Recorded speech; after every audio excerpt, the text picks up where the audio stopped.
Okay, y'all, I'm really sorry about the interruption on the video there.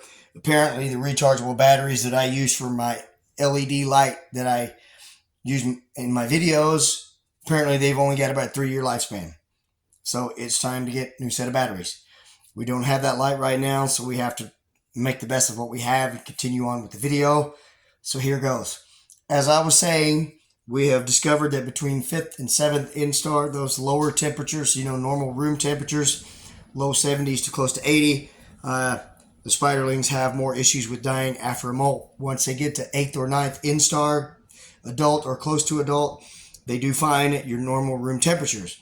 So as an experiment, he took a bunch of spiderlings from a clutch, kept them around 90, and the mortality rate went way down. A lot more of them survived. So at those smaller stages, they apparently need the higher temperatures, but as they get closer to adult size, they can do much better at lower temperatures. So there's that. Now this guy is doing a whole lot of research on this particular species in general because there's very little known in the captive world about them. So he's doing a lot of studies with their webbing and the different uses for the webbing, the different pheromones and all of that they produce in their webbing. They have several different types of webbing that they use. They use some for their home. They use some as trap lines, which they pick up vibrations on. And most of those trap lines have a special sticky like glue that they produce. So they put on there. The prey sticks to that, creates vibrations. The widow runs down and starts to wrap up the prey. And then once it's immobilized, she will bite it. That's what I like about black widows over tarantulas. It's really fun to watch tarantulas hunt because they are ambush predators. So they will sit there and wait until the prey comes to them and then jump out and boom. These guys actually will go after the prey, and I will do some feeding of this widow once she has set up the webbing in her home and set up the trap lines because it takes a lot out of them to do that. She wouldn't be able to catch prey right now because it's a new enclosure. She doesn't have all the tools she needs to catch prey, but once she does, I will do some feeding video, and you'll be blown away at how fast they are when they run down there to the prey. You will notice on this one that it doesn't have that typical red hourglass that you would see maybe from the black widow in your garden. And you'll see that dark spot at the very top of that area close to her thorax. That is a sign that she is a mature female. What else? I'm trying to remember everything that I've learned over the past several weeks with these guys.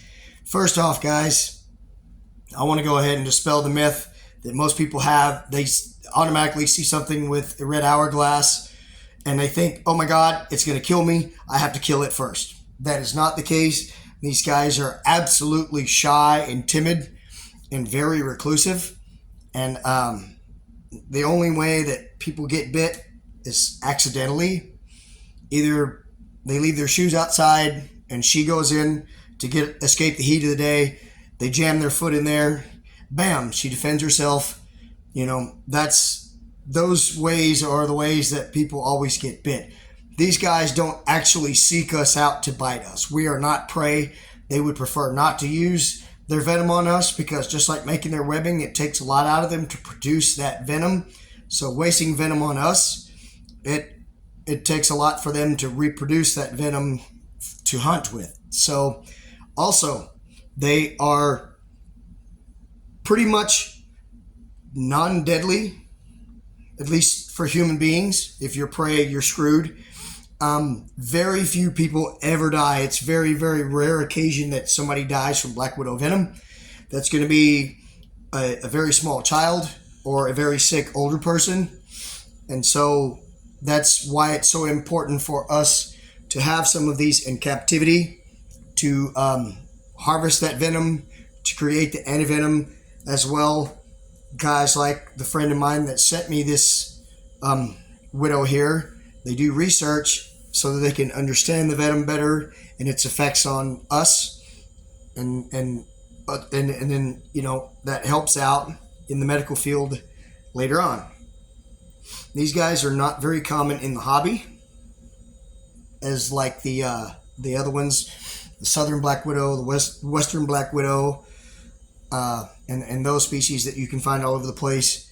These guys are just kind of rare in the hobby, and we're trying to kind of fix that.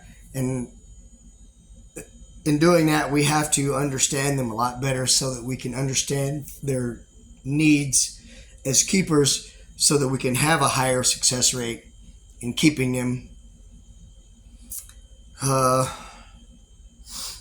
Let's see, what else? Looking at my notes. While I'm looking at my notes, I wanted to give a big shout out to my buddy Tom Moran. Haven't hollered at him in a while. Some of you will remember several years ago when my female southern black widow had babies. I sold him and sent him some, and he did a video featuring those, and he was super excited to get some black widows. So big shout out Tom Moran. Hopefully you get to see this video. Guys, I feel like I'm rambling on and like I'm running out of stuff to talk about on these spiders. I'm going to try to get her to move a little bit more, so maybe we can get a little bit better look of her before we finish the video. Once I finish this video, I'm going to set up a time lapse and hopefully get a recording of her making her webbing and her trap lines and everything. Oh, and another thing that I wanted to kind of focus on here, of course the enclosure is going to be kept basically upside down, which would be vertically, because they are like jumping spiders. They're not necessarily arboreal, but they live above ground, so they don't really have a need for substrate. You will notice some paper towel down there at the bottom of the enclosure, and that is basically for easy cleanup.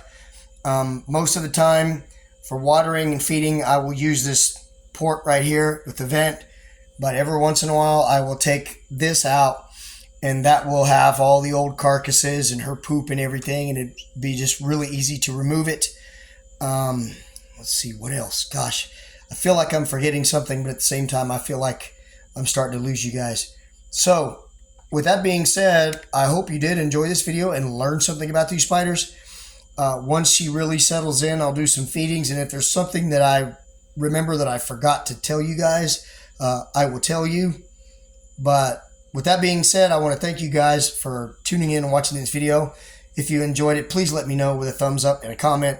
If you haven't subscribed, please do that. Share this video with your friends. And guys, as always, take care of yourselves and each other, and have a wonderful day or night wherever you are. God bless.